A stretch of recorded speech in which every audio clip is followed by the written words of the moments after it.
আপনি যদি মাকে হত্যা করেন তাহলে সন্তান পাবেন কোথায়? কামকে যদি হত্যা করেন প্রেম পাবেন কোথায়? কামের গর্ভেই প্রেমের জন্ম হয়। কাম যদি থাকে কামনা শূন্য অবস্থায়, সেই কাম গুরুপ্রসাদ হয়।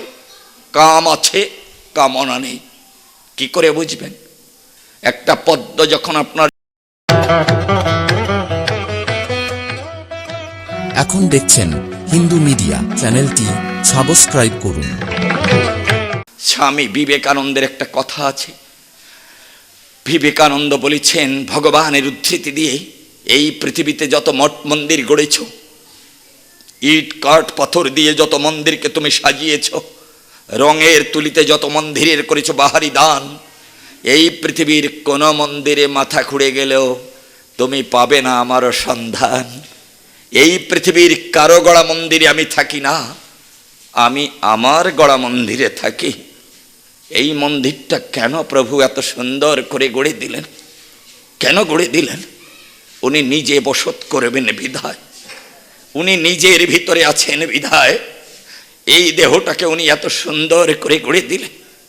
আপনি যখন আয়নার সামনে দাঁড়ান সেজে গুজে, দেখবেন কোনো এক সময় নিজেকে এত সুন্দর করে সাজিয়ে যখন দর্পণ মিরর আয়নার সামনে দাঁড়ান, তখন কোনো এক সময় নিজেকে অপূর্ব রূপধারায় মনে হয় যেন নিজেকে বিভূষিত হয়ে যায়। আপনারা ফটিক ঘোষের একটা গানে আছে দেখবেন, গীতাঞ্জলি বইয়ের ভিতরে, আমি চাই নালো সইতারে পুণ্য ব্রহ্ম নিরাকারে, চাই নালো সইতারে। সাকারে কখনো নিরাকারের ভজন হয় না। এ সাকার সত্তা, এটা পঞ্চভৌতিক দেহ ক্ষিতি অপ্তেজ মরুদবম দ্বারা গঠিত। এই সাকার দিয়ে নিরাকারের ভজন হয় না, ভজন করা যায় না। নিরাকার না হলে পরে নিরাকারের ভজন সম্ভব নয়। এই জন্য বলেছে, আমরা সবাই রাজা আমাদের এই রাজার রাজত্বে, নইলে মোরা রাজার সাথে মিলব কি সত্যে। আমরা যদি সবাই আপনার সাকারের ভজনা করি, সাকারের হয় পূজন, সাকারের হয় পূজন, আর নিরাকারের হয় ভজন। সেজন্য বলেছে, আমি চাই নালো সইতারে পুণ্য ব্রহ্ম নিরাকারে, চাই নালো সইতারে। ভগবানের কাছে রাগ অনুরাগের মিলন মেলায় গিয়ে ফটিক গোসাই বলেছিলেন, আমি তোমাকে নিরাকারে ভজন করতে পারবো না, যেহেতু তুমি আমাকে সাকারে পাঠিয়েছ। প্রভু গো, এ জগতে কেউ জানে না, এই জগতের কেউ জানে না প্রভু, তুমি আমাকে কেন এই জগতে পাঠিয়েছ। এই জগতের কেউ জানে না, কিন্তু আমি জানি, আমি জানি প্রভু কেন তুমি আমাকে পাঠিয়েছ ধরায়। কারণ আয়নার সামনে দাঁড়িয়ে মানুষ যখন তার নিজের মূর্তি দেখে, কোন এক সময় মনের অজান্তে সুললিত কণ্ঠে মুচ্ছানার ভিতরে নিমজ্জিত সত্তায় মনের অজান্তে সে গেয়ে উঠে, মনের ভাবাবয়ে গোধারাকে সঙ্গ করে বলে ওঠে, আমি এত সুন্দর কবে বা হলাম, নিজেকে দেখিয়া নিজে যাই ভুলিয়া। ঠাকুর, ঠাকুর গো, মানুষ যেমন আয়নার মধ্যে তার প্রতিচ্ছবি দেখে নিজে আনন্দে আত্মহারা হয়, তেমনি তুমিও আমাকে এই আয়না করে পাঠিয়েছ জগৎ মাঝারে। নিত্য তোমার মূর্তি তুমি আমার ভিতরে দর্শন করে তুমি আনন্দে মাতারা হও। কিন্তু আমার এই পোড়া কি তোমাকে দর্শন করতে পারে না বিধায় আমি নিরানন্দের সাগরে ফেলা ভাষাই। তাই হে দয়াময়, আমি তোমাকে নিরাকারে ভোজন করতে পারবো না বিধায় আমি চোখের জলে তোমার কাছে প্রার্থনা জানাই, একবার তুমি আমার সামনে যুগল রূপে আসো, আমি দেখতে চাই।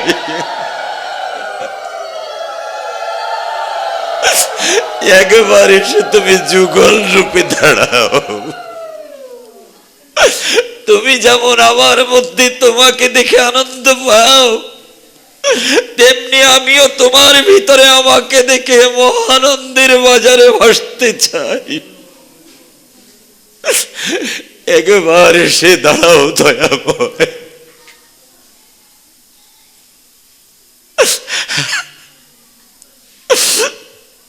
নিরাকার না হলে নিরাকারের ভজন হয় না, হয় না।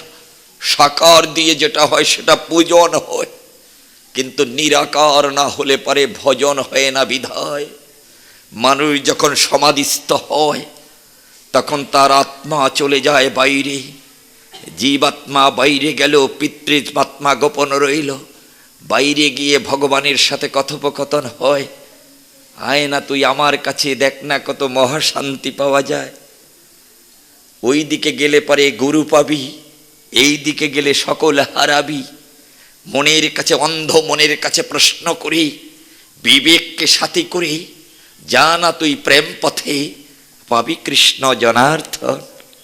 আর ওই দিকে গেলে পারে সকল শূন্য হবি, ভিখারি হয়ে পথে দাঁড়াবি, কৃষ্ণ প্রেম থেকে দূরে চলে যাবে। কোন দিকে যাবি বল না বুঝবন? ওই দিকে গেলে গুরু পাবি, আর এই দিকে গেলে সকলে হারাবি। মনের কাছে প্রশ্ন করে, বিবেককে সাথী করে যা না তুই প্রেম পথে, পাবি কৃষ্ণ জনার্দন। ওই দিকে গেলে পরে হয় না কখনো সাধন ভজন, হয় না। ওই জন্য ভগবান বলেছেন সর্বধর্মান পরিত্যজ্য মামেকং শরণং ব্রজ। যে রিপুগুলো তোমার সম্পত্তি কেড়ে নিতে চায়, কৃষ্ণ প্রেম সম্পত্তি তোমাকে বিবর্জিত করতে চায়, ওদেরকে তুমি আমামুখী করো, ওদেরকে তুমি কৃষ্ণ পদপদ্মে সমর্পণ করো। ওদেরকে তুমি যদি কৃষ্ণ প্রেম সাগরে নামাতে পারো, ওরাই কৃষ্ণ প্রেমের প্রেমিক হবে, ওরাই তোমাকে পূজার ফুল জোগাড় করে দেবে, তাতেই কৃষ্ণ পূজা হবে সমাধান। কত পাঠকেরা বলে আমি তাদের সাথে একমত নই, এটা আন ভাষা, এ ভাষা কোনো আবিধানিকত্ব হতে পারে না। কত পাঠকেরা বলে কামকে হত্যা করো, কামকে নিষ্পেষিত করো, কামকে কবরস্থ করো, কামকে সমাধিস্থ করো, কামকে দোলে পিষে মুচড়িয়ে দাও। এ ভাষা আন ভাষা, এ ভাষার কোনো সত্যতা নেই। কেন? আপনি যদি মাকে হত্যা করেন তাহলে সন্তান পাবেন কোথায়? কামকে যদি হত্যা করেন প্রেম পাবেন কোথায়? কামের গর্ভেই প্রেমের জন্ম হয়।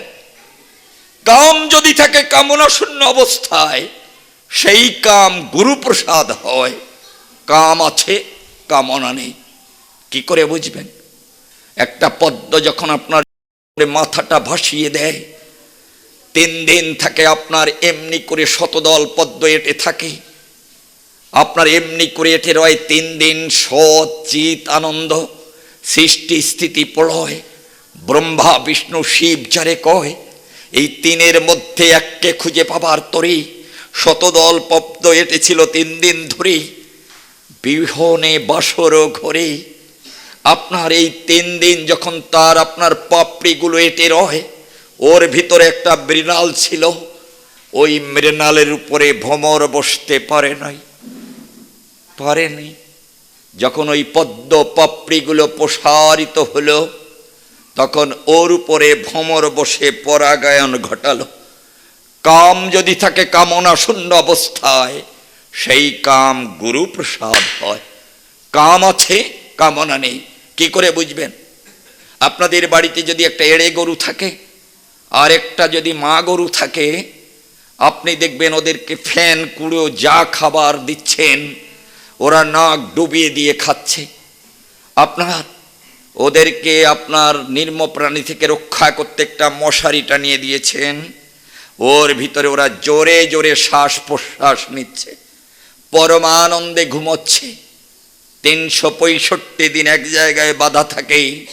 ওরা বনের পশু, ওদেরকে দড়ি দিয়ে বেঁধে রাখেন, তারপরও 365 দিনের ভিতরে ওদের ভিতরে কখনো আপনার কারো মিলন বাসর হয় না। বাবা হাতিটা মা হাতি গলার উপর দিয়ে, মা হাতিটা বাবা হাতির গলার উপর দিয়ে, গলা দিয়ে 12টা বছর ঘুমায়। এই 12টা বছরে কারো সাথে কারো মিলন হয় না, হয় না। ওদের মধ্যে কাম থাকে না। ভাদ্র মাস না আসলে পারে একটা কুকুরও কুকুরের কাছে যায় না, পিতৃধন হারায় না। একটা বনের পশু, সেও সৃষ্টির নিয়ম মেনে চলে, কিন্তু যাদের সৃষ্টির নিয়ম মানার কথা সেই নর পশুরাই আপনার সৃষ্টির নিয়ম মানে না। তাহলে কি করে সাধনা ভজন হবেন বলেন? কি করে হবে সাধনা ভজন? এটা ভাওতাবাজি ছাড়া আর কিছুই না। না, এটা বহিরঙ্গের কসরত হয়, এটা সাধনা ভজন কখনো নয়। এই কারণে ভগবান বলেছেন, ওই রিপুগুলোকে তুমি আমার কাছে সমর্পণ করো। ওরা যদি আমার কাছে সমর্পিত হয়, সর্ব ধর্মান পরিত্যাজ্য, ওই রিপুর ধর্মকে তুমি যদি আমার কাছে সমর্পণ করতে পারো, তাহলেই সাধন ভজন হবে, না হলে হবে না। আমি আপনাদের কাছে শোধাতে চাই, বিদগ্ধ পণ্ডিতেরা আমার পরে এখানে পাঠ করতে আসবেন। পণ্ডিত যারা আসবেন আমার থেকে, তারা হয়তো সূর্য, আমি তার একটা স্ফুলিঙ্গ মাত্রা, ওরা সমুদ্র, আমি তার এক গণ্ড জল। ওদের কাছে আপনারা শোধাবেন, কৃষ্ণ যখন বৃন্দাবন পরিত্যাগ করেছিলেন তখন কৃষ্ণের বয়স কত ছিল?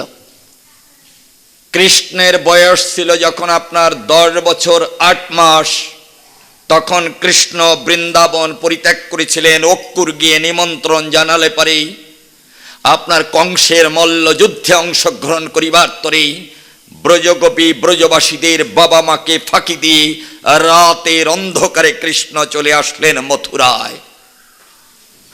আপনার কৃষ্ণকে দেখেছেন বৃন্দাবনে, কৃষ্ণকে দেখেছেন মথুরায়, কৃষ্ণকে দেখেছেন দ্বারকায়।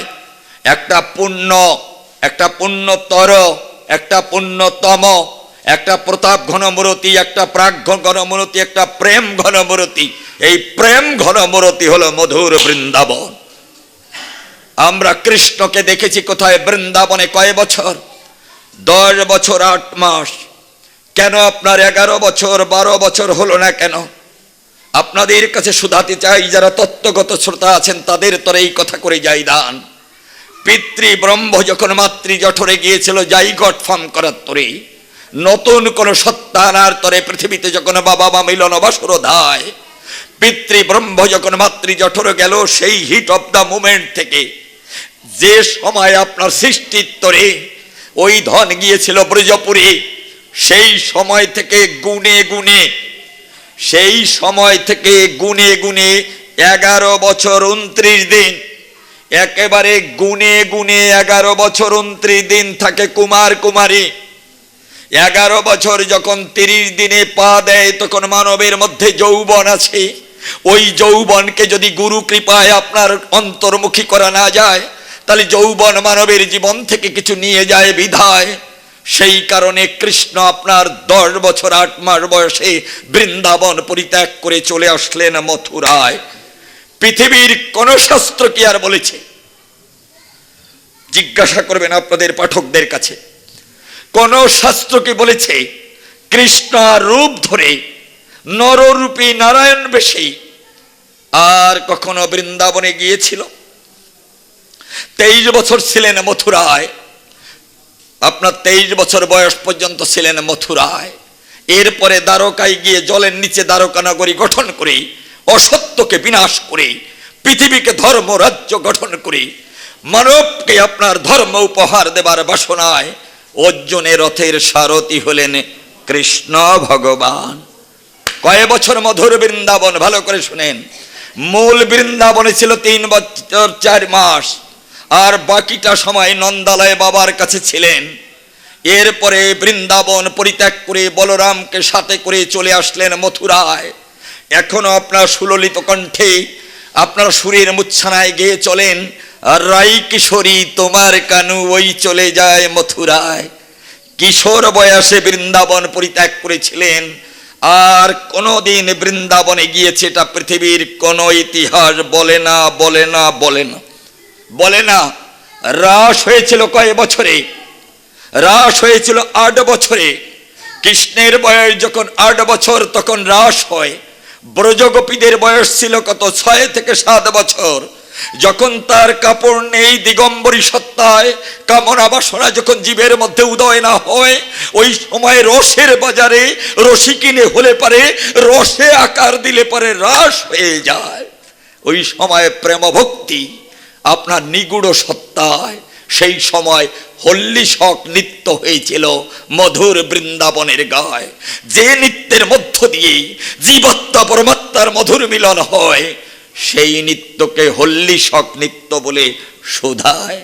8 বছরে কৃষ্ণর বয়স, ব্রজগোপীদের বয়স ছিল 6 থেকে 7 বছর।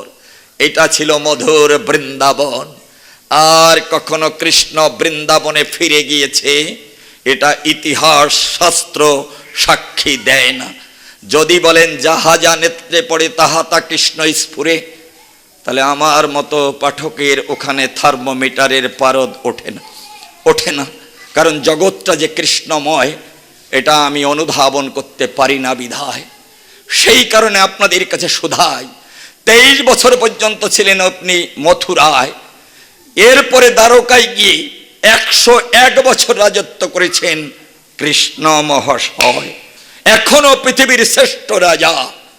একটা রাজার যে কর্তব্য হতে পারে তা শ্রীমদ্ ভগবত গীতা এবং মহাভারতের ভিতরে উনি এই জগৎকে প্রসাদ রূপে করে গেলেন দান।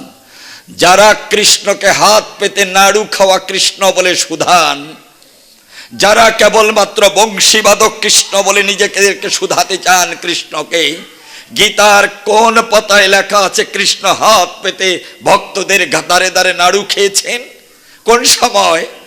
যখন সে নাড়ু খেয়েছে তখন তার বয়স ছিল 6 থেকে 7 বছর। আর যখন সে মথুরায় কংস বধিবার তরে ছুটে এলো, এরপরে চলে গেল দ্বারকায়, অর্জুনের রথে সারথি হলো, কখন হাত পেতে কৃষ্ণ নাড়ু খেয়েছে আপনার ওই বয়সে আমাকে বলেন?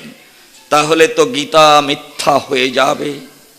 ইয়াদা ইয়াদা হি ধর্মস্য গ্লানির ভবতি ভারত অভ্যুত্থানাম ধর্মস্য তদাত্মনাং সিজাম্যহম পরিত্রাণায় সাধুনাং বিনাশনায় চ দুষ্কৃতাম ধর্ম সংস্থাপনোত্থায় সম্ভবামি যুগে যুগে।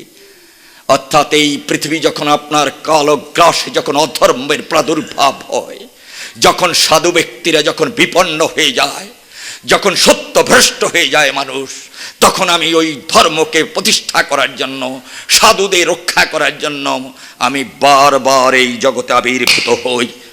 বলেন, এটা নপুংস হিন্দু সমাজ ভুলে গেলেন। আপনাদের কাছে বংশীবাদক কৃষ্ণ, আপনাদের কাছে নাড়ু খাওয়া কৃষ্ণ আজকে আপনাদের কাছে এত প্রিয় হলো বিধায় ডাইনোসরের মতো বলে বিলুপ্তি হতে বসেছেন পিতৃভূমি থেকে, যেখানে 14 পুরুষ আপনার জঙ্গল কেটে বসতি করেছে। আজকে সেখান থেকে ভিন দেশে ডাইনোসরের মতো বিলুপ্তি হতে বসেছেন। যদি আপনার দ্বারকার কৃষ্ণ, কুরুক্ষেত্রের কৃষ্ণকে যদি চিনতেন, শৌর্য বীর্য যদি জাগ্রত হতো, তাহলে ভীরু কাপুরুষ হতেন না, হতেন না। একমাত্র গীতা যদি কেউ অধ্যয়ন করে, গীতার মর্ম কথা যদি কেউ বোঝে, তাহলে গীতার ভিতরে সারাংশ হলো শৌর্য বীর্যকে, ক্ষাত্র তেজকে আপনার জাগ্রত করা। এর বাইরে গীতার কিছু নেই, কিছু নেই। ওখানে সেই প্রেম নেই যে প্রেম আপনার একেবারে অনায়াসে ডাক দিলে পাওয়া যায়, না যায় না। একবারও গীতার ভিতরে অর্জুন কৃষ্ণকে ভগবান বলেনি, বলেনি, বলেনি। 745টা শ্লোক আছে মূল গীতার ভিতরে, একবারও ভগবান বলেনি হে কৃষ্ণ, হে যাদব, হে সখা। পিতা যেমন পুত্রের অপরাধ ক্ষমা করে, বন্ধু যেমন বন্ধুর অপরাধ ক্ষমা করে, সখা যেমন সখার অপরাধ ক্ষমা করে, আমাকে তেমনি করে ক্ষমা করে দাও। একবারও ভগবান বলেনি।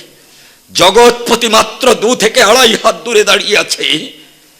অর্জুনের মতো ভক্ত তাকে চেনেনি, চেনেনি।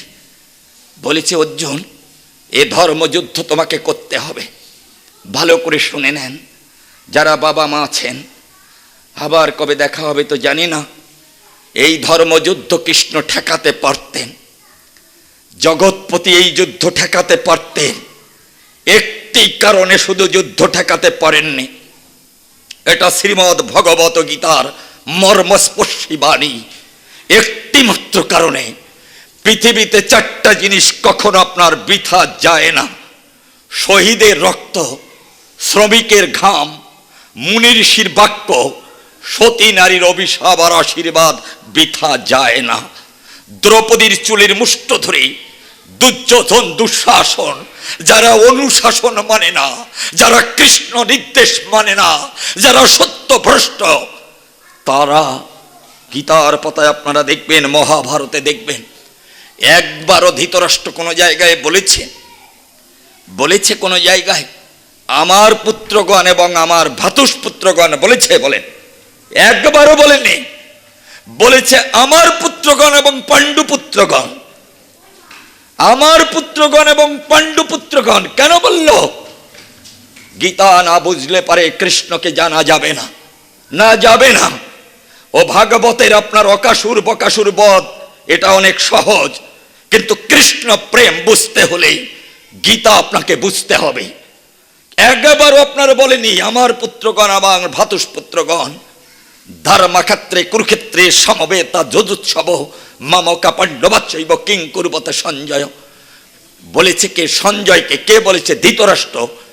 গবলগণের পুত্র হলো সঞ্জয়।